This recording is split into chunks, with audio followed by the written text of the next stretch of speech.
अभी वक्त के इम्तिहां और भी हैं, और कनात न कर आलमे रंगोबू पर, कनात न कर आलमे रंगोबू पर, चमन और भी आशियां और भी हैं। अगर खो गया एक नशीमन तो क्या गम, अगर खो गया एक नशीमन तो क्या गम, मकामाते आहो फुगा और भी हैं, मकामाते आहो फुगा और भी हैं। और तू शाही है परवाज है काम तेरा, तू शाही है परवाज है काम तेरा, तेरे सामने आसमां और भी हैं।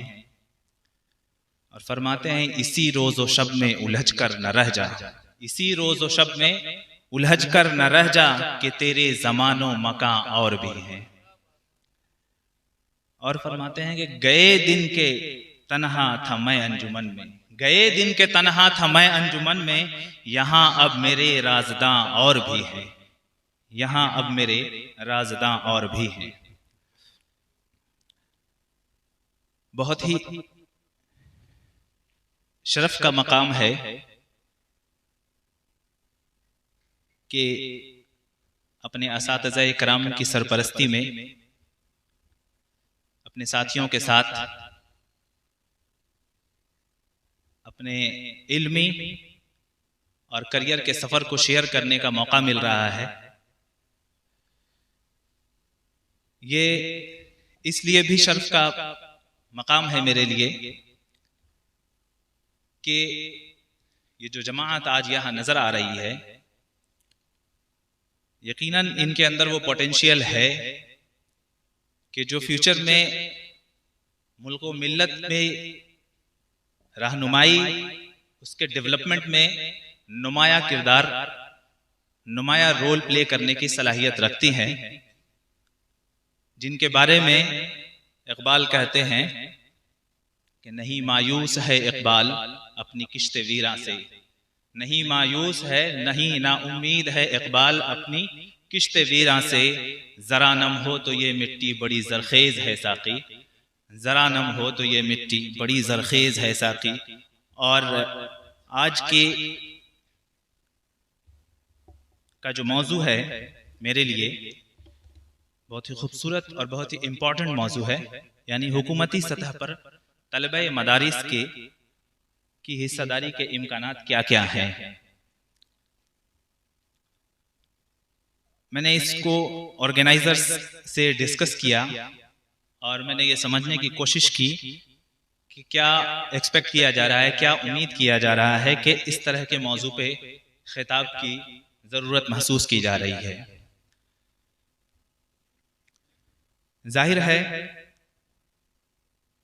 मौजू से जो समझ में आ रहा है वो यही है कि क्या तलबे मदारिस भी हुकूमती सतह पे कुछ रोल प्ले कर सकते हैं, क्या तलबे मदारिस भी हुकूमत के आला ओहदों पे अपनी खिदमत अंजाम दे सकते हैं, क्या तलबे मदारिस दूसरे स्टूडेंट्स की तरह हिंदुस्तान के मुख्तलिफ एग्जाम्स में हिस्सा ले सकते हैं और डिफरेंट जॉब्स में अपना करियर बना सकते हैं।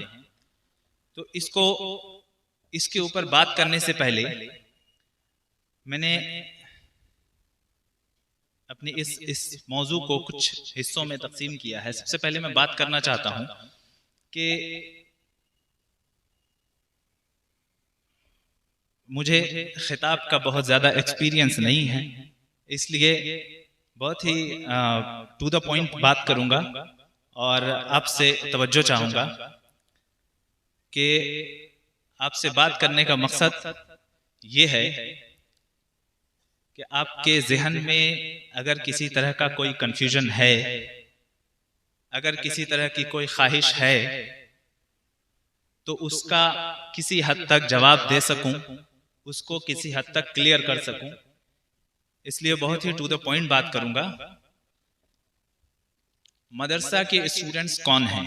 सबसे पहला क्वेश्चन यही होता है कि who is a Madrasa student, and हमने इसको कैटेगराइज क्यों किया अलग से, मतलब हमने सिर्फ स्टूडेंट्स क्यों नहीं कहा, why do we call them a madrasa students, हम अलग से एक कैटेगरी क्यों डेवलप कर रहे हैं कि मदरसा स्टूडेंट्स। तो देयर शुड बी समथिंग जो ऐसा है इनके अंदर जो दूसरों के अंदर नहीं है, तभी इनको हमने अलग किया है। या कुछ इनके अंदर ऐसा नहीं है जो दूसरों के अंदर है। तो इस चीज को समझने की जरूरत है। देखिए, अगर हम स्टूडेंट्स को कैटेगराइज करें तो generally primary, secondary, higher studies में हम कैटेगराइज करते हैं। ये प्राइमरी स्टूडेंट्स हैं, ये सेकेंडरी स्टूडेंट्स हैं, ये हायर एजुकेशन में जाने वाले हायर एजुकेशन के रिसर्च स्कॉलर हैं, अंडर ग्रेड्स हैं, पोस्ट ग्रेड्स हैं। तो मैं कुछ कंसेप्ट क्लियर करना चाहता हूं कि एक आम स्टूडेंट्स में और एक मदरसा के स्टूडेंट्स में कोई खास डिफरेंस नहीं है, सिवाय इसके कि हमारा स्पेशलाइजेशन दीन, शरीयत और अपने मजहब पर है, इस्लाम पर है। किसी और का specialisation science, maths, physics, accounts, इन चीजों में है।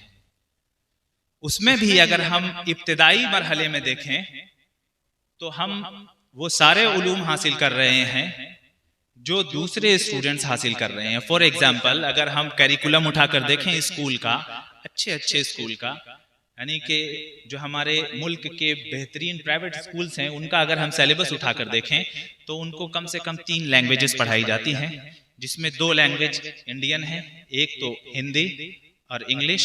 उसके अलावा फॉरेन लैंग्वेज भी उनको पढ़ाई जाती है। या तो अरबिक ऑप्शन होता है, या आप अरबिक सेलेक्ट कर लें, या आप जर्मन पढ़ें, या आप फ्रेंच पढ़ लें, या आप चाइनीज पढ़ें, आप रशियन पढ़ें।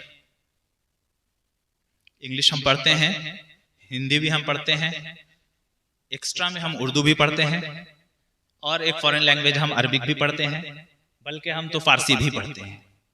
तो लैंग्वेज के एतबार से हम बिल्कुल एकदम अप टू द मार्क हैं, बल्कि कुछ हम अपर हैंड रख रहे हैं। दूसरी चीज जो है वो है सोशल साइंस और साइंस पढ़ाया जाता है प्राइमरी और सेकेंडरी लेवल पे। हम भी सोशल साइंस और साइंस पढ़ रहे हैं, उतना स्पेशलाइज करके नहीं पढ़ रहे हैं जितने के दूसरे स्टूडेंट्स पढ़ रहे हैं। हमारे मुताले में साइंस और सोशल साइंस की किताबें हैं, तो हम किसी हद तक उनसे इंट्रोड्यूस्ड हैं। If someone is talking on some social topics और समथिंग ऑफ साइंटिफिक टर्म्स हमारे सामने आते हैं अगर, तो हम ऐसा नहीं है कि हमारा माइंड ब्लॉक हो जाता है। बहुत डीप में जाके बात नहीं कर पाएंगे, लेकिन हम बात कर लेंगे। तो हम क्या पढ़ते हैं? तो हम उसकी जगह पे पढ़ते हैं हिकमत, फलसफा, मंतिक, फिक़ा, उसूल फिक़ा, हदीस, तफसीर, ये चीजें हम पढ़ते हैं। इसके सामने में जो हमारे नॉर्मल या जो अदर ग्रुप ऑफ स्टूडेंट्स हैं, वो science, maths, accounts, social science ये पढ़ते हैं।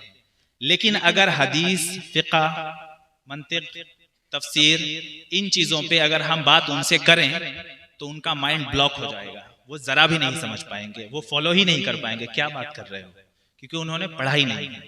यहाँ भी हम बराबर में तो कम से कम है। तो किसी तरह से मदरसे का एक तालिबे इल्म दूसरे तालिबे इल्म से किसी भी तरह से अभी तक तो।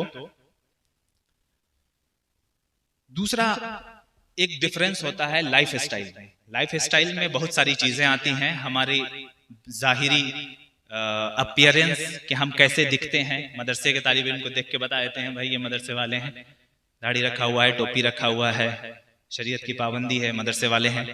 एक अपीयरेंस में होता है। दूसरा एक एटीट्यूड में होता है कि आपके अखलाक कैसे हैं, आपका बिहेवियर कैसा है, आप समाज में जब लोगों से इंटरेक्ट कर रहे हैं, या आप अपने बुजुर्गों से, अपने असातिज़ा से, अपने फैमिली वालों से इंटरेक्ट कर रहे हैं, तो आपका एटीट्यूड, आपके अखलाक कैसे हैं। ये चीज भी हम अगर इसमें देखें तो अल्हम्दुलिल्लाह हमारा एटीट्यूड जो है वो बेस होता है दीनी तर्ज अमल पर और शरीयत के ऊपर। तीसरी चीज जो होती है वो है इंटेलिजेंस, के इंटेलिजेंस का लेवल क्या है। तो मैं कहूंगा ये कॉमन है, चाहे वो मदरसे के स्टूडेंट्स हों या दूसरे स्टूडेंट्स हों, ये बिल्कुल कॉमन है। इंटेलिजेंस का लेवल किसी स्पेसिफिक सब्जेक्ट को पढ़ने से या किसी स्पेसिफिक किस्म के इदारे या इंस्टीट्यूशन में पढ़ने से बढ़ता या घटता नहीं है। हर इदारे में कुछ बहुत ही ज़हीन तलबा होते हैं, कुछ औसत दर्जे के होते हैं और कुछ पुअर होते हैं। और ये ऐसा नहीं है कि सिर्फ स्कूल में होते हैं, मदरसे में नहीं होते। मदरसे में भी होते हैं, स्कूल में भी होते हैं, कॉलेजेस में भी होते हैं, यूनिवर्सिटीज में भी होते हैं। ये कैटेगराइजेशन आपको हर जगह मिलेगी। तो ये एक कॉमन फीचर है, irrespective of you are coming from मदरसा या you are coming from a school और एनी यूनिवर्सिटी और कॉलेज। तो अब हमें ये समझ में आया कि कैटेगराइज करने का मकसद सिर्फ ये है कि हम अल्हम्दुलिल्लाह दीन वाले लोग हैं, उसके अलावा हमारे और उनके बीच में कोई दूसरा डिफरेंस नहीं है।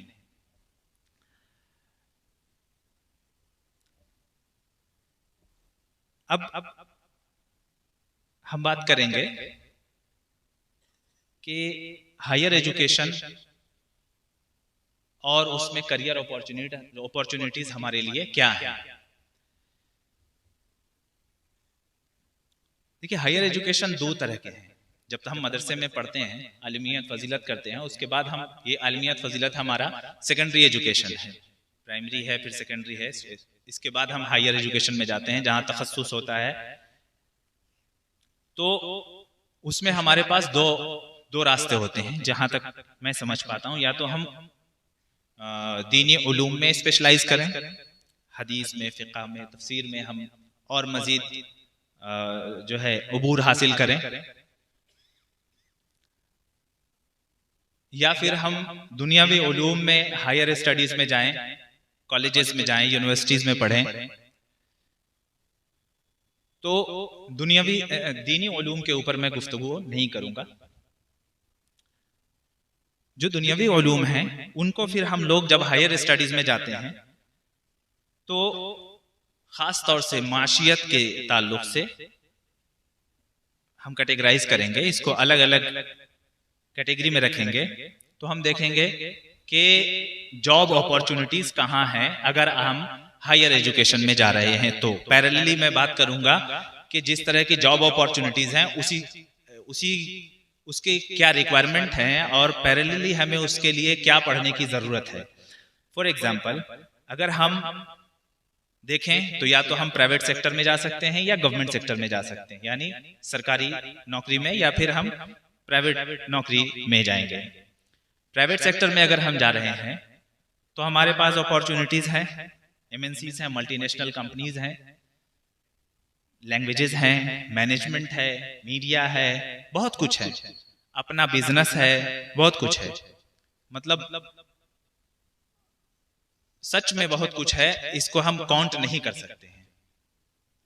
अगर हम गवर्नमेंट सेक्टर में जाएंगे तो 2-3-4 फील्ड्स हैं, जैसे कि एजुकेशन है। या तो हम एजुकेशन डिपार्टमेंट में जाएंगे तो एजुकेशन के भी मराहिल हैं। प्राइमरी एजुकेशन में जाएंगे, सेकेंडरी एजुकेशन में जाएंगे तो हम टीचर होंगे, हायर एजुकेशन में जाएंगे तो लेक्चरर या असिस्टेंट प्रोफेसर के लेवल पे हम एंट्री लेंगे।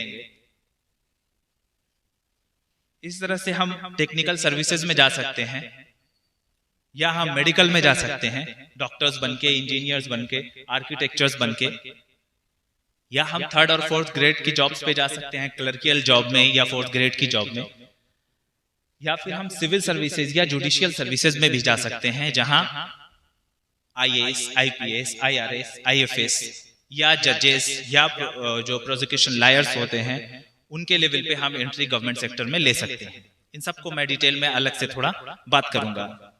अभी मैं बस एक खाका दे रहा हूं कि क्या क्या अपॉर्चुनिटीज हमारे सामने नजर आ सकती हैं।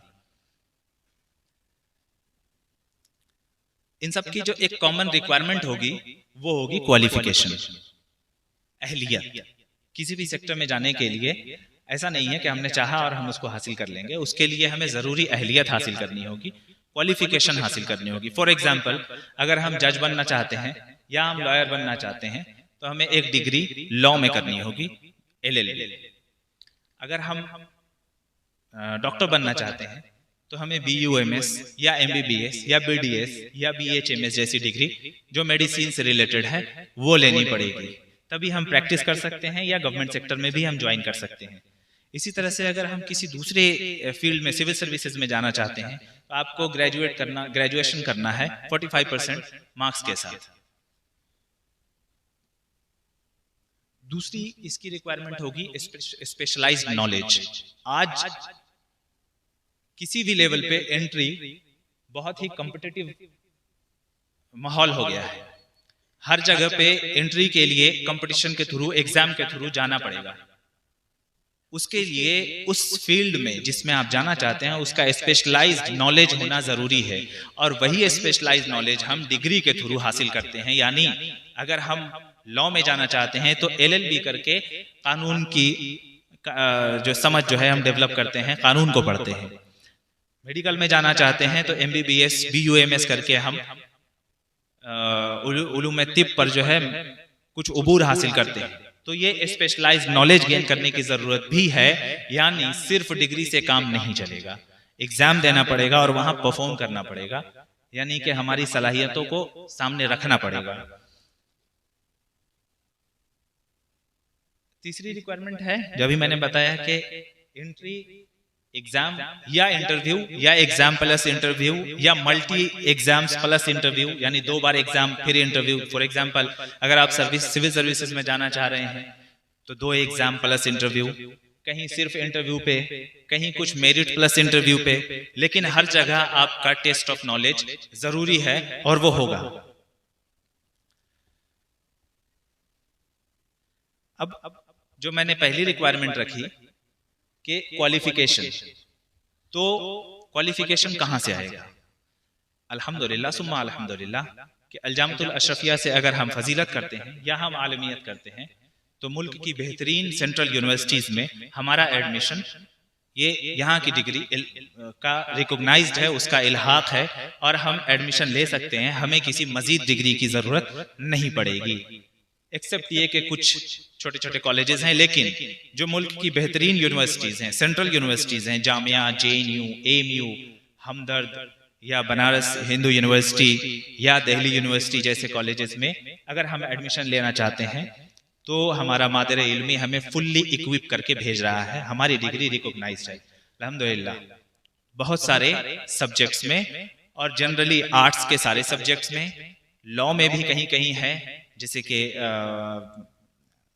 अलीगढ़ मुस्लिम यूनिवर्सिटी में 1 साल का ब्रिज कोर्स है जहां अल-जामिअतुल अशरफिया को रिकॉग्नाइज किया गया है।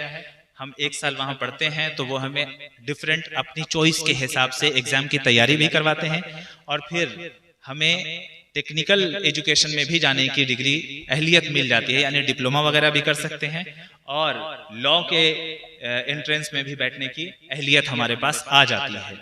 तो आर्ट्स के जनरल एग्जाम में यानी BA हम ऑलमोस्ट हर जगह से कर सकते हैं, और कुछ कुछ जगहों से हम टेक्निकल और लॉ जैसी स्पेशलाइज्ड डिग्री भी हासिल कर सकते हैं on the basis of our degree from our alma mater Al-Jamiatul Ashrafia. लेकिन सिर्फ डिग्री से नहीं होगा, यहां भी सिलेक्शन के लिए हमें एग्जाम के थ्रू जो है उस प्रोसेस को पास करना होगा। एग्जाम होगा, एंट्रेंस एग्जाम होगा, और वो ये देख के नहीं होगा कि आप मदरसे से आ रहे हैं या आप एक मॉडर्न स्कूल से आ रहे हैं। वो एक नॉर्मल कैरिकुलम जो उनका है उसके हिसाब से होगा, और उसके रिक्वायरमेंट पूरा करना हमें करना पड़ेगा। उसमें जनरली एग्जाम्स जो होते हैं वो इंग्लिश लैंग्वेज के होते हैं, और बहुत ही बिगिनर्स टाइप के जनरल नॉलेज के क्वेश्चंस होते हैं, जनरल मेंटल एबिलिटीज यानी रीजनिंग के कुछ क्वेश्चंस होते हैं बहुत ही नॉर्मल टाइप के, जिसकी थोड़ी सी प्रैक्टिस से हम उसको क्वालिफाई कर सकते हैं। इसी तरह से अगर हम एजुकेशन में जाना चाहते हैं और प्राइमरी लेवल पे या सेकेंडरी लेवल पे अगर हम एजुकेशन फील्ड में जाना, एजुकेशन डिपार्टमेंट में एज ए टीचर ज्वाइन करना चाहते हैं, तो हमें graduation plus B.Ed plus TET का एग्जाम क्वालिफाई करना पड़ेगा, या अपने स्टेट का या फिर सेंट्रल। टेट मतलब teacher eligibility test, graduation plus B.Ed plus TET का एग्जाम।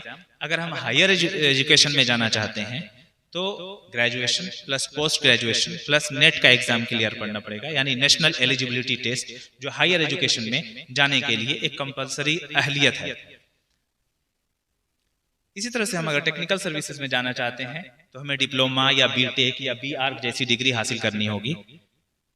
और अगर हम 3rd ग्रेड या 4th ग्रेड की क्लर्कियल लेवल की जॉब ज्वाइन करना चाहते हैं तो उनके भी अपने कुछ 12th लेवल पे हैं, कुछ की अहलियत ग्रेजुएशन है, तो ये सब फुलफिल करना हमारे लिए जरूरी है। अब हम थोड़ा और ऊपर आकर बात करते हैं। चूंकि मैं आपसे एक्सपेक्ट कर रहा हूं कि आप 3rd ग्रेड और 4th ग्रेड की सर्विसेज में नहीं जाएंगे, या तो आप हायर एजुकेशन में जाएंगे या आप हायर सर्विसेज में जाएंगे, हुकूमत के उस ओहदे पे जाएंगे जहां पॉलिसी मेकिंग का काम होता है, उस ओहदे पे जाएंगे जहां पे पॉलिसी फॉर्मुलेशन किया जा रहा है, जहां पे पॉलिसी को एग्जीक्यूट किया जा रहा है, जहां पे एक्सपर्ट नॉलेज की रिक्वायरमेंट है, क्योंकि आपके पास दीन है और दीन से बढ़िया इल्म कुछ नहीं है। अगर उसके साथ हमने थोड़ा सा दुनिया के उलूम का सिंथेसिस कर दिया और उसको मिला करके हमने अगर सामने में रखा, तो हमसे अच्छा एडमिनिस्ट्रेटर, हमसे अच्छा सिविल सर्वेंट या हमसे अच्छा जज मुल्क को नहीं मिलने वाला है। इसकी मिसाल मैं आपको यूं भी दूंगा कि मैं खुद अभी सर्विस में हूं और मैं डिप्टी कमिश्नर हूं नगर निगम में। लोग मुझसे खुश रहते हैं, उसकी वजह मेरा दीन और मेरा जो है इल्म दीन है, अल्हम्दुलिल्लाह। आपको भी मैं बताऊं कि 2nd ARC administrative reform commission बैठा था, सेंट्रल गवर्नमेंट ने बैठाया था सिविल सर्विसेज में और हायर सर्विसेज में रिफॉर्म लाने के लिए कि सर्विसेज हमारी इफेक्टिव क्यों नहीं है। हमारे एग्जाम जो है, इंडियन सिविल सर्विसेज का जो एग्जाम है, ये बहुत ही टफ एग्जाम है, दुनिया का 2nd टफेस्ट एग्जाम है।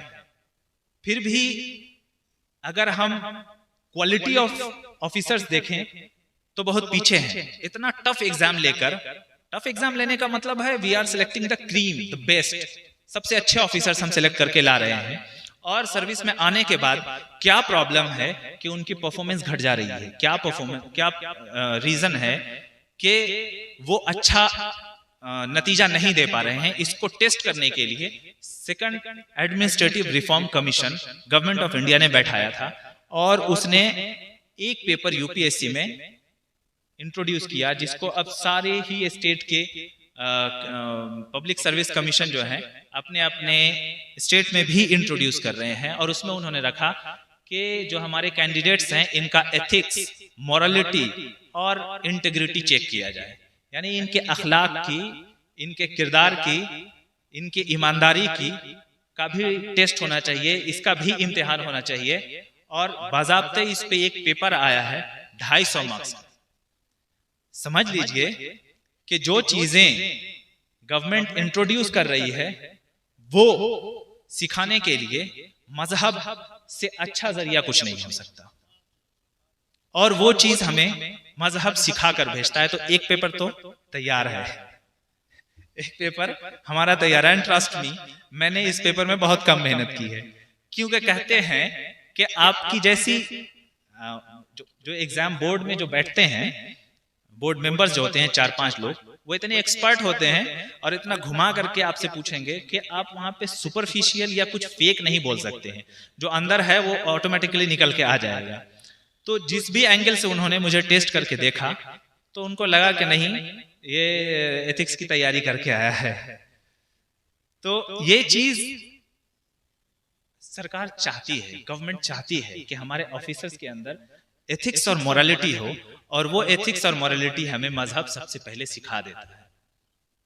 तो हम एक अच्छा सिविल सर्वेंट, एक अच्छे जज या एक अच्छे हम कोई भी गवर्नमेंट ऑफिसर बनने की अहलियत रखते हैं, लेकिन इसकी रिक्वायरमेंट सिर्फ एथिक्स और मोरालिटी नहीं है। इसके अलावा और भी बहुत सारी चीजें हैं जिनको हासिल करने की जरूरत है, और इसमें घबराने की जरूरत बिल्कुल भी नहीं है कि हमने अब तक वो चीजें नहीं पढ़ी। 2009 का जो जमात साबिया का, गालिबन हैदर भाई की जमात थी, का जो प्रोग्राम था, उसमें प्रोफेसर अर्शी खान साहब department of political science Aligarh Muslim University speech दे रहे थे, और मैं सुन रहा था उनकी सारी स्पीच में उसमें मुझे दो चीजें याद हैं उस प्रोग्राम की, कि मैंने जो इंग्लिश स्पीच का जो मुसाबका हुआ था उसमें मैं सेकंड आया था, और दूसरी बात यह कि प्रोफेसर अर्शी खान साहब ने एक बात कही थी कि यार पढ़ाई करना सबसे आसान काम है, क्या करना है, किताब खोलना है, पढ़ लेना है, हथौड़ा थोड़े चलाना है, कुदाल थोड़े चलाना है, जमीन थोड़े खोदना है, बहुत बड़ा काम नहीं करना है, पसीना नहीं बहाना है, किताब खोलना है, कहीं भी बैठे रहो, लेटे रहो, उसको पढ़ लेना है। और ये बात वाकई बहुत आसान है पढ़ाई करना, बस उसके लिए पैशन यानी कि ख्वाहिश होने की जरूरत है, बिना ख्वाहिश के नहीं हो पाएगा। तो वाकई, और ये बात जहन में आ गई थी, उसी दिन समझ में आ गई थी कि नहीं, पढ़ाई करना वाकई बहुत आसान काम है। और ये है कि हमने अब तक जो चीजें नहीं पढ़ी है या हमने जो अब तक कम पढ़ा है, वो चीजें हम आगे पढ़ने के लिए हमें उसकी जरूरत आएगी, तो हम उसको कैसे टैकल करेंगे, मैं इस पे अभी आगे मैं बात करूंगा। उससे पहले मैं जरा सिविल सर्विसेज के स्ट्रक्चर को और जुडिशियल सर्विसेज के स्ट्रक्चर को समझा देना चाहता हूं। मैं ये सारी बातें इसलिए इतनी ओपन तरीके से रख रहा हूं कि आपके जहन में कोई इस तरह का गुमान न रहे कि हम तो मदरसे से हैं, हम तो अभी तक स्कूल नहीं गए हैं, हमारी इंग्लिश कमजोर है, हमारी साइंस कमजोर है, हम मैथ्स में अच्छे नहीं हैं, रीजनिंग मेरे पास नहीं है, मेरे फादर ने हमको कन्वेंट में नहीं पढ़ाया है, तो हम ये चीजें नहीं कर सकते हैं। बिल्कुल नहीं, ऐसा नहीं है। हम एज ए मदरसा स्टूडेंट हर वो सब्जेक्ट, हर उस करियर में अपना करियर, हर उस फील्ड में अपना करियर बना सकते हैं जिसको हम करना चाहते हैं। उसके पीछे रुकावट कुछ भी नहीं है, बस मेहनत थोड़ा सा ज्यादा है, लेकिन उसमें फायदा भी ज्यादा है। पूछिए कैसे? मैं जब JNU में गया और मैंने अपना ग्रेजुएशन और मास्टर्स अरबिक लैंग्वेज से किया, तो अरबिक में मुझे बहुत ज्यादा इंटरेस्ट नहीं था, लेकिन एडमिशन वहां ग्रेजुएशन में अरबिक में ही होता था, सोशल साइंसेज में नहीं होता था। मैंने कोशिश करके उसमें ही एडमिशन लिया, और एमफिल में जैसे ही मुझे मौका मिला, मैंने इंटरनेशनल स्टडीज की तरफ, जब तक मैं अरबिक में था मैंने बहुत अच्छा नहीं किया, एवरेज स्टूडेंट था, कभी कभी क्लास में टॉप भी कर जाते थे, खास तौर से जब BA फर्स्ट ईयर और सेकंड ईयर में थे, क्योंकि वहां तो अलिफ बे ते से पढ़ाते थे और हम तो यहाँ से पढ़ के गए थे, तो उनमें टॉप करना तो मामूली सी बात थी। तो लेकिन जब मरहला आगे बढ़ा और ट्रांसलेशन और इंटरप्रिटेशन की बात आई, तो उतना ज्यादा मुझे उस ट्रांसलेशन और इंटरप्रिटेशन में इंटरेस्ट नहीं था, तो मैं थोड़ा एवरेज स्टूडेंट में आ गया। लेकिन जब मैंने इंटरनेशनल स्टडीज में, जो कि मेरी ख्वाहिश थी, एकेडमिक्स में मेरी ख्वाहिश थी कि मैं वेस्ट एशिया, अरब वर्ल्ड पे रिसर्च करूं, और खास तौर से अरब वर्ल्ड में जो इस्लामी यून यानी कि इस्लामिस्ट ऑर्गेनाइजेशन ऑपरेट कर रही हैं, उनकी फिक्र पे मैं अपनी थीसिस, अपना डिसर्टेशन लिखूं, और उस पर रिसर्च करने की मेरी ख्वाहिश थी। तो जब मैंने उसका एग्जाम दिया, तो एग्जाम में भी मैंने टॉप किया, एंट्रेंस एग्जाम में, और जब मैंने उसकी थीसिस लिखी, तो मेरे सुपरवाइजर यानी कि जो प्रोफेसर थे, वो काफी रिनोन्ड प्रोफेसर हैं, उन्होंने मुझे काफी अप्रिशिएट किया और बोला कि तुमने काफी अच्छी थीसिस लिखी है। उसकी वजह यह थी कि मुझे प्राइमरी सोर्सेज पे एक्सेस थी। प्राइमरी सोर्सेज मतलब मैं अरब वर्ल्ड पे रिसर्च कर रहा हूँ, वहां जितनी भी किताबें लिखी गई हैं, जितने अफकार उनके लिखे गए हैं, जितनी वो स्पीच देते हैं या जितने वो पंपलेट निकालते हैं, वो सब अरबिक में निकालते हैं। तो मुझे प्राइमरी सोर्सेज पे एक्सेस था, मैं चीजों को डायरेक्टली अरबिक से पढ़ता था, किसी का तर्जमा किया हुआ या किसी का इंटरप्रेट किया हुआ नहीं पढ़ता था, बल्कि मैंने खुद रिसर्च ही इसी पे किया कि हम जो अफकार वेस्ट के पढ़ रहे हैं, जब ये US या वेस्टर्न वर्ल्ड में जा रहे हैं, यानी हम जब अरब वर्ल्ड को पढ़ रहे हैं, हम का मतलब India, not we the madrasa student, हम लोग तो अरबिक में पढ़ लेते हैं। इंडिया जो पढ़ता है कि वेस्ट एशियन यानी अरब स्कॉलर्स किस तरह से सोचते हैं, तो डायरेक्ट नहीं पढ़ता है, उनके पास जो सोर्स आते हैं वो पहले जाते हैं वेस्ट में, वहां से ट्रांसलेट और इंटरप्रेट होकर के तब यहाँ आते हैं, यानी हमारे पास सेकेंडरी सोर्स पहुंच रहा है। तो मैंने इसी चीज पे रिसर्च किया और अपना एमफिल का डिसर्टेशन लिखा, और मैंने बहुत अच्छा किया। तो मैं ये कहना चाह रहा हूं कि अगर हमें किसी स्पेसिफिक फील्ड में कुछ ज्यादा पढ़ने की जरूरत है, तो हम कुछ ले करके भी जा रहे हैं जो हमें डेफिनेटली बहुत हेल्प करने वाला है। बहरहाल मैं सिविल सर्विसेज के स्ट्रक्चर को जरा समझाना चाहूंगा कि सिविल सर्विसेज जो है वो दो तरह के हैं, स्टेट लेवल पे हैं, यानी कि जिसको हम प्रोविंशियल सर्विसेज बोलते हैं या स्टेट सर्विसेज बोलते हैं या पीसीएस का एग्जाम्स भी बोलते हैं, और दूसरा है फेडरल लेवल पे सेंट्रल सर्विसेज या ऑल इंडिया सर्विसेज, जिसमें यूपीएससी जिसका एग्जाम कंडक्ट करता है, जिसमें बहुत सारी सर्विसेज हैं, Indian administrative service, Indian police service, Indian revenue service, Indian foreign service, account service, या रेलवे मैनेजमेंट या रेलवे ट्रैफिकिंग, बहुत सारी सर्विसेज हैं। ये सेंटर और स्टेट के लेवल पे होता है। इसकी अहलियत बस इतनी है कि आपका ग्रेजुएशन 45% मार्क्स के साथ होना चाहिए और कुछ नहीं है। इसमें एंट्री जो है वो एग्जाम के थ्रू है। एग्जाम 3 लेवल पे है। प्रीलिम्स का एग्जाम यानी पीटीएस का स्क्रीनिंग टेस्ट, बहुत सारे 8 लाख 10 लाख लोग अप्लाई करते हैं हर साल।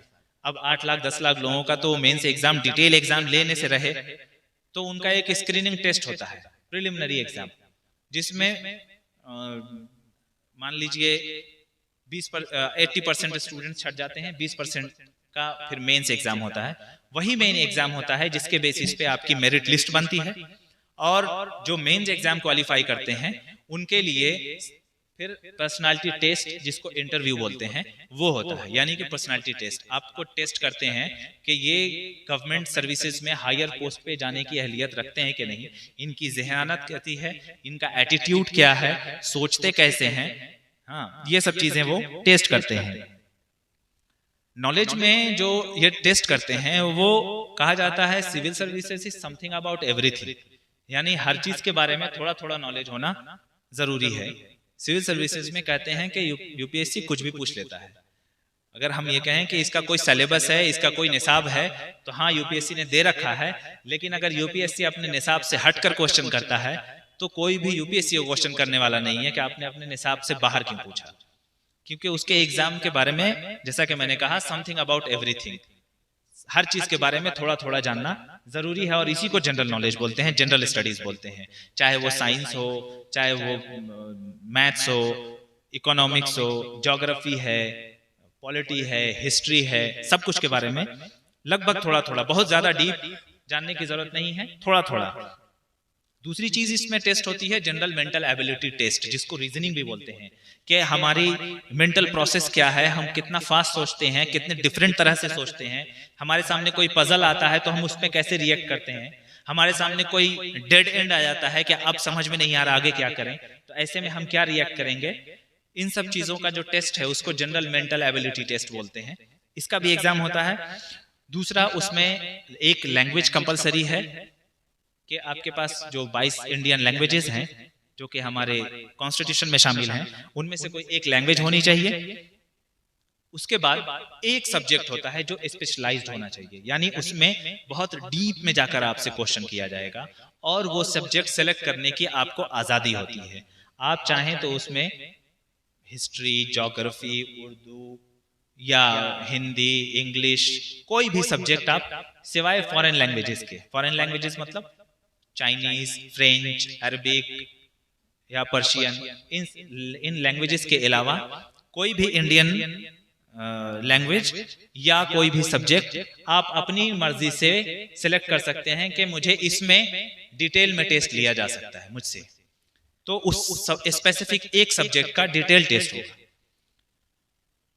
अब हम ये जानेंगे कि ये सिविल सर्विसेज नेचर क्या है, किस तरह की सर्विस है। सिविल सर्विसेज जो है, ये जो गवर्नमेंट होती है इसकी हाईएस्ट पोस्ट होती है, यानी कि अगर आप सेंट्रल गवर्नमेंट में देखें या फिर स्टेट गवर्नमेंट में देखें, तो जो ऑल इंडिया सर्विसेज हैं, जैसे कि आईएएस, आईपीएस, आईएफएस, ये ऑल इंडिया सर्विसेज हैं। ये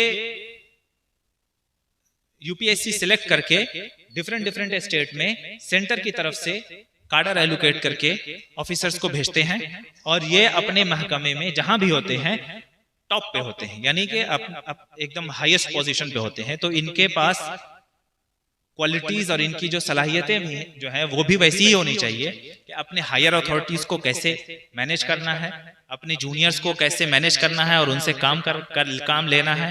तो ये सारी चीजें, और जो हमारी समाज है, हमारी जनता है, हमारे जो सिटीजन्स हैं, उनको कैसे उनकी जरूरतों को कैसे पूरा करना है। So these are the highest post in government, ये डीएम होते हैं, एसपी होते हैं, या कमिश्नर होते हैं, या फिर एम्बेसडर्स होते हैं, या फिर सेल टैक्स में जो कमिश्नर होते हैं, ये सारी पोस्ट होती हैं। इसी तरह से स्टेट में जो सर्विसेज होती हैं वो उनसे थोड़ा सा नीचे लेवल की पोस्ट होती हैं, जहाँ पे डिप्यूटी होते हैं या असिस्टेंट होते हैं, जो कि बाद में प्रमोट होकर के वहां ऊपर हायर सर्विसेज में भी जाते हैं। इनसे जो चीज रिक्वायर्ड होती है, जो चीज इनसे एक्सपेक्ट की जाती है, उम्मीद की जाती है कि ये सलाहियतें इनके पास होनी चाहिए, वो है लीडरशिप और मैनेजमेंट स्किल। कि हमें एक लीडरशिप रोल हमारे पास होना चाहिए और मैनेजमेंट स्किल हमारे पास होना चाहिए। अब मैं थोड़ा इस चीज पर इस पॉइंट पे भी बात करूंगा कि what are the advantages in government services या चैलेंजेस इन गवर्नमेंट सर्विसेज। हम एक मदरसा स्टूडेंट हैं, अगर हम गवर्नमेंट सर्विसेज में जा रहे हैं, सरकारी नौकरी में जा रहे हैं, सिविल सर्विसेज में जा रहे हैं, जुडिशियल सर्विसेज में जा रहे हैं, जज बन रहे हैं, या हम लॉयर बन रहे हैं, सरकारी वकील जिनको प्रोसिक्यूशन लॉयर्स बोलते हैं, तो हमारे लिए as a madrasa student challenges क्या क्या है, कि हम क्या क्या प्रॉब्लम्स, क्या क्या ब्लॉक्स, क्या क्या चैलेंजेस हमारे सामने आएंगे। सबसे पहले है कि हमें फोकस और कंसिस्टेंसी की जरूरत है। Listen to me very carefully. आप ये देखें, मैं ये नहीं बोल रहा हूं कि हमारे सामने ये चैलेंज है कि हमने साइंस नहीं पढ़ा, ये चैलेंज नहीं है।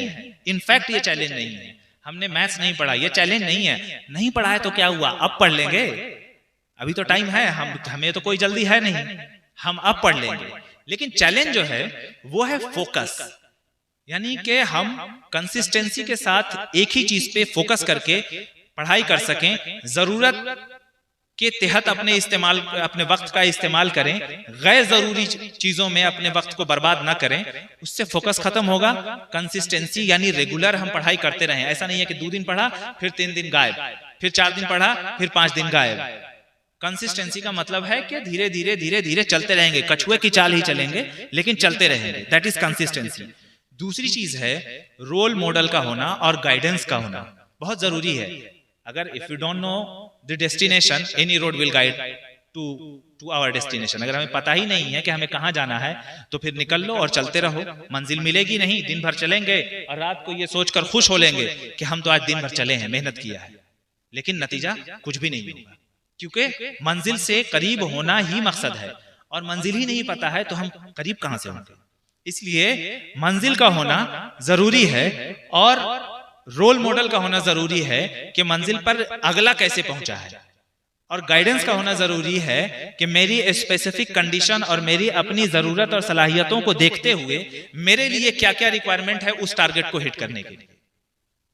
जरूरी नहीं है कि एक आदमी की रिक्वायरमेंट एक ही हो सकता है कि किसी का निशाना बहुत अच्छा है लेकिन हाथ में ताकत नहीं है, तो उसको खाने की जरूरत है, फोकस करने की जरूरत नहीं है। उसका निशाना तो ठीक है लेकिन हाथ कांप रहा है, अगर वो खाएगा ताकत हो जाएगी, हाथ का अपना बंद हिट कर देगा टारगेट। लेकिन अगर हम यही सोचेंगे कि नहीं सबको बस फोकस करने की जरूरत है, तो वो कमजोर लोग कभी भी कामयाब नहीं हो पाएंगे। दैट इज कॉल्ड गाइडेंस, कि प्रॉपर स्पेसिफिक गाइडेंस होनी चाहिए और रोल मॉडल होना चाहिए कि अगले ने कैसे हिट किया था। तो अल्हम्दुलिल्लाह ये चीजें हमारे पास हैं। पेशेंस और परसिवरेंस, सब्र बहुत बड़ी चीज है।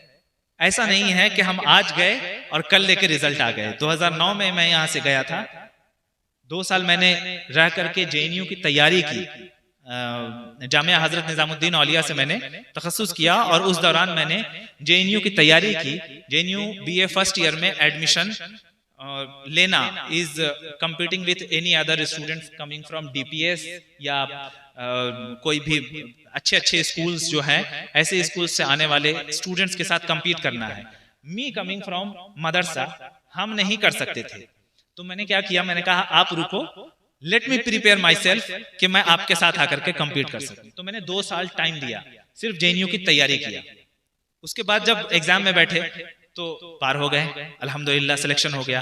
फिर उसके बाद जरूरत पड़ी कि गाइडेंस और कोचिंग लेने की, तो उस वक्त भी मेरी सलाहियत ऐसी नहीं थी कि मैं क्लासरूम में बैठता और टीचर अगर लेक्चर दे रहा है तो मैं उसको समझ जाऊं। तो पहले मैंने 2 साल बीए फर्स्ट ईयर और बीए सेकंड ईयर में अपने आप को इस लायक बनाया कि मैं लेक्चर समझ सकूं।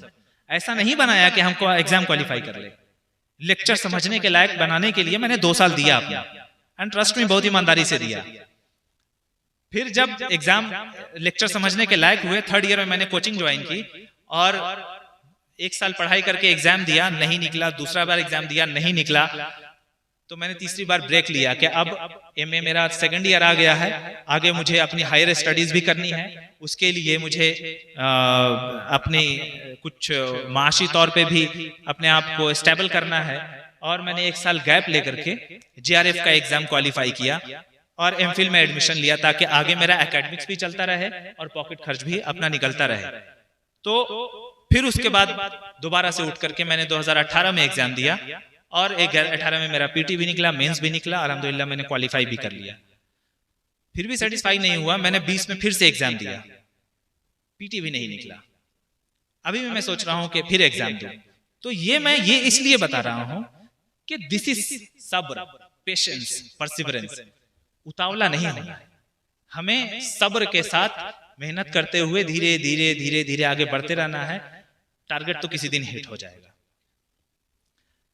ऑनेस्टी, इंटेग्रिटी मैंने बताया, एथिक्स, मोरालिटी मैंने ये भी बताया, पैशन और कमिटमेंट कि हमने जब डिसाइड किया, हम वो कहते हैं ना, फइज़ा अज़मता फतवक्कल अला अल्लाह। तो जब इरादा कर लिया तो अल्लाह पे भरोसा करेंगे और कमिटेड रहेंगे कि हमने एग्जाम ये फला टारगेट रखा है, हमको असिस्टेंट प्रोफेसर बनना है। अब रास्ते में जो आए उस सबको हम निपट लेंगे, जो भी बाधाएं आएंगी उनको हम उबूर करते जाएंगे, लेकिन बनेंगे हम असिस्टेंट प्रोफेसर। तो ये हमारे सामने चैलेंजेस हैं और यही हमारे एडवांटेजेस भी हैं। क्यों? क्योंकि हम मदरसे वाले हैं, हमने बहुत मेहनत की है, हम बहुत पढ़ते हैं, घंटों बैठ करके पढ़ाई करने की हमारी सलाहियत है, 4-4, 5-5 घंटा सीटिंग लगा करके गैप मारने की हमारी सलाहियत है। गैप मार लेते हैं, गैप मारने का टर्म तो समझ रहे हैं ना आप लोग। तो वो सलाहियत हमारे पास है, हम वो कर सकते हैं। तो यही जो अभी हमारे सामने चैलेंज था वो हमारे लिए एडवांटेज बन गया है। महीनों दिनों अपनी फैमिली, अपने घर से दूर रह करके पढ़ाई करना हमारा खासा है भाई।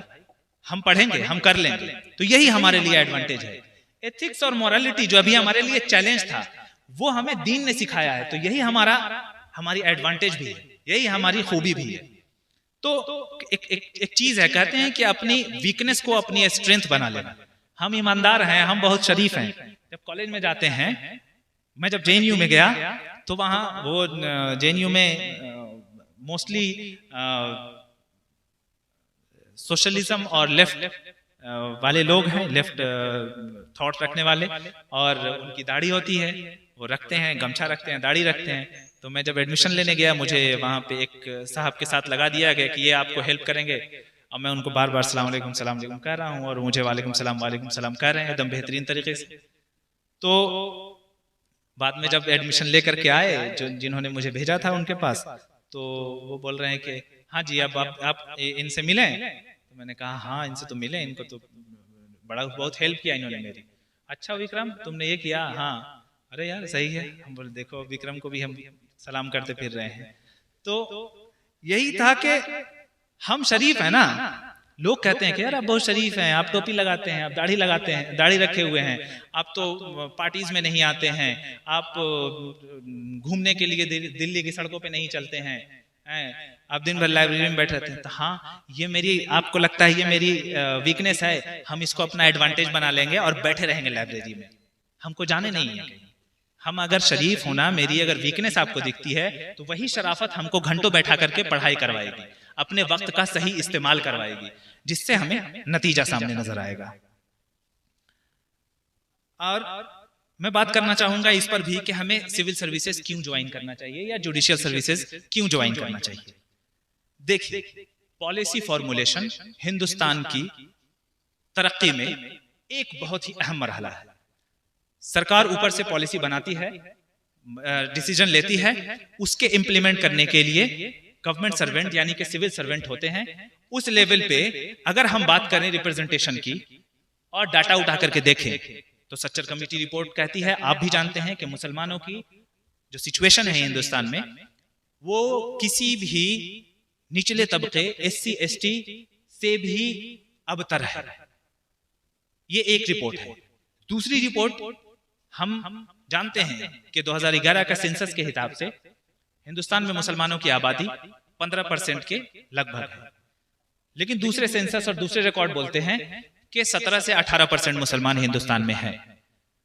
अब हम अगर इसकी तुलना करें हमारे रिजल्ट से, यूपीएससी के रिजल्ट को अगर आप एनालाइज करें ईयर वाइज, तो आपको दिखेगा कि कभी 2.7%, कभी 2.5%, कभी 1 point समथिंग, मैक्सिमम 2.7, 2.8, यानी ऑलवेज लेस देन 3% रिप्रेजेंटेशन है मुसलमानों का, माइनॉरिटीज का इंडियन सिविल सर्विसेज में। इसका बढ़ाना जरूरी है, वरना वो प्रोपोर्शन नहीं रह जाएगा। पॉपुलेशन 15 से 17% है, ऑफिसर्स 2.5% हैं, तो कुछ तो गड़बड़ है, उसको बढ़ाने की जरूरत है। अच्छा, हम ये नहीं कह सकते हैं कि मुसलमान ऑफिसर सिलेक्ट नहीं हो रहे हैं, क्योंकि अगर हम ये डेटा देख रहे हैं कि 23% मुसलमान, 2.3 या 2.5% मुसलमान सिलेक्ट हो रहे हैं, तो वही डाटा ये भी बताता है कि 5 से 6% तो अप्लाई ही कर रहे हैं, अप्लाई करने वाले लोग भी कम हैं। तो हमें जरूरत है उसमें अपना पार्टिसिपेशन लाने की।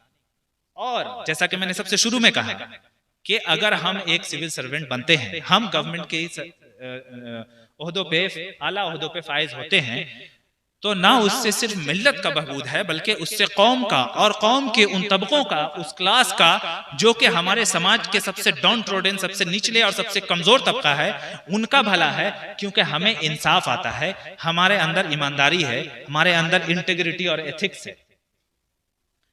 दूसरी वजह, एक अच्छी वेल पेड सर्विस है। इंडियन सिविल सर्विसेज के जो ऑफिसर हैं उनकी सैलरी इतनी होती है कि उनको फारिगुल बाली के साथ जिंदगी गुजार करने में कोई प्रॉब्लम नहीं होती है। सोशल प्रेस्टीज है, समाज में एक सिविल सर्वेंट का वैल्यू है, ये भी है, पर्सनल लेवल के एडवांटेजेस हैं ये। दूसरा, जो हमारी गवर्नेंस है या मुल्क का जो डेवलपमेंट है, उसमें हमारा कंट्रीब्यूशन है, और उससे ज्यादा फख्र की बात और क्या हो सकती है। एक दो बातें और आपसे करूंगा कि अपने करियर को आगे बढ़ाने में 2 क्वेश्चन हमारे सामने आते हैं जो मैंने फेस किया है। मैं उन चीजों को आपके साथ शेयर करना चाह रहा हूं, बहुत जल्दी कर लूंगा इंशाल्लाह। कि सबसे पहले करियर कैसे सिलेक्ट करें हम, how to choose my career, मैं कैसे जानूं कि मुझे क्या बनना चाहिए, क्या करना चाहिए, ये क्वेश्चन हमारे जहन में आता है। मैंने आज भी कुछ लोगों से बात की, तो अभी हम सोच रहे हैं, ठीक है, अभी मदरसे में हैं, सोच रहे हैं कि क्या करेंगे आगे। सोचना चाहिए, लेकिन इसमें एक बड़ा सवाल आता है कि हम कैसे अपना करियर को सिलेक्ट करें। देखिए, इसमें आप मुहासबा एक बहुत बड़ी चीज है। आप अपने आप का मुहासबा करें और अपने से 2 क्वेश्चन करें।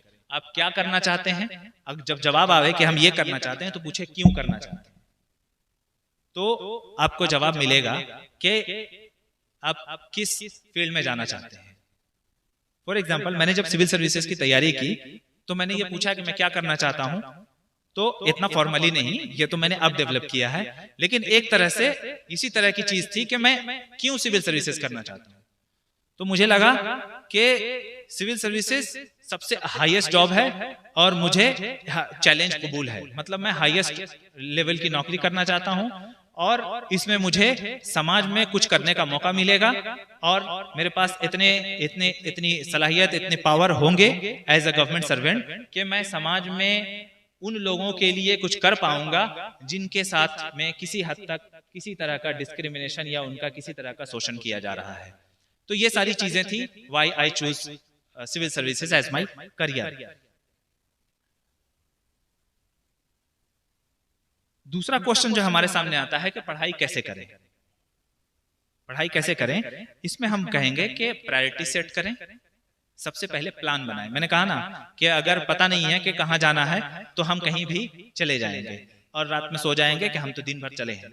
लेकिन अगर हम प्लान बना करके मूव करते हैं कि आज हमें ये चीजें करनी है, 1 हफ्ते में ये करना है, 15 दिन में ये करना है, 1 महीने में ये करना है, ये हमारे 6 महीने का प्लान है, ये हमारे 2 साल का प्लान है, और ये सारी चीजें लिख करके अगर हम उसको फॉलो करेंगे तो वो हमारी जिंदगी का प्रोग्राम बिल्कुल कामयाब होगा बिल्कुल उसी तरह से जैसे कि आज के प्रोग्राम को कंडक्ट करने के लिए आपने एक प्लानिंग मीटिंग रखी और प्लानिंग किया, ये आप संभालेंगे, ये जिम्मेदारी आपकी होगी, इस दिन ये तक ये काम हो जाना चाहिए, इस दिन तक इनको इनवाइट कर लेना है, टेंट वाले को आप देख लीजिएगा, पानी चाय का आप देख लीजिएगा, ये सब प्लानिंग है। तो और सारी चीजें अपने वक्त पे अपने टाइम से होती गई। तो planning is very important in general हमारी लाइफ में, और एक स्टूडेंट के लिए तो बहुत ही इंपॉर्टेंट है कि हम प्लान करके लाइफ को आगे मूव करें।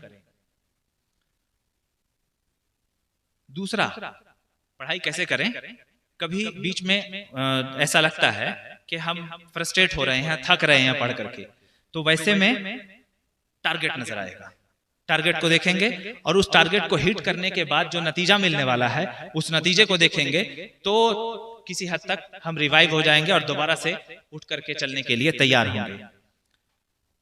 आखिरी बात मैं आपसे जो शेयर करना चाहता हूं कि हमारे पढ़ाई के दौरान में, क्योंकि ये लंबा सफर होने वाला है, 5 साल 4 साल 3 साल का, और इसमें फ्रस्ट्रेशन और डिप्रेशन बहुत कॉमन बात होती है, उसको मैनेज करने के लिए 2-3 चीजें हैं। सबसे पहले तो तवक्कुल अल्लाह, क्योंकि अल्लाह की जानिब से ही मदद आती है। अगर हमने मेहनत किया, फैज़ा अज़मता फतवक्कल अल्लाह। दूसरी चीज जो है वल क़द्र खैरिही व शर्रिही मिनल्लाहि ताला, तकदीर पे भरोसा है।